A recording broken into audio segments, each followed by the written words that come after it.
Ayan mga day, andito na tayo kay Mr. Bean ha. Nakikita niyo ba mga day?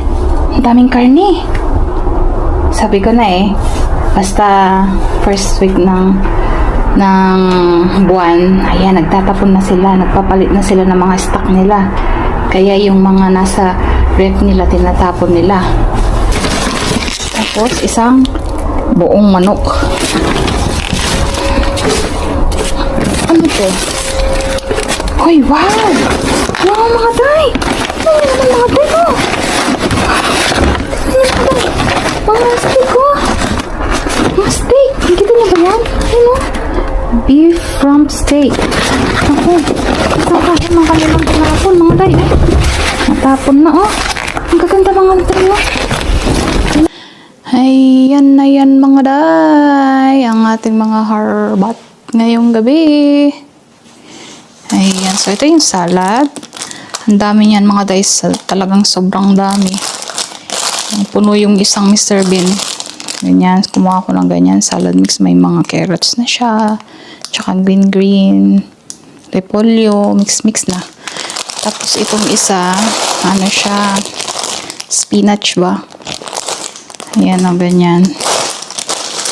Ganyan yung mga green nila dito kadalasan mga day, mga nakaano na, pak. Tapos ito green apples, ayan, kumuha tayo. Tapos itong orange, mandarin pala, ayan, maliliit lang yan. Parang sa atin ay yung ket-ket ba. Tapos, ayan, nakakuha tayo nitong beef pecan sa straw. Ayan, nakatatlo tayo niyan. Tapos nakaisa tayo nitong chicken puff pastry. Yan. Square siya day. Tapos ito, nakakuha din tayo nitong spring onions. Ayan. Tapos, meron din tayo nakuhang ganito mga dayo. For quarter loin. Ang haba niya mga dayo. Tapos ito, nakakuha rin tayo nitong ganito mga dayo. Ayan. Beef from steak. Bali, 4 yan. Nakuha natin. 1, 2, 3, 4.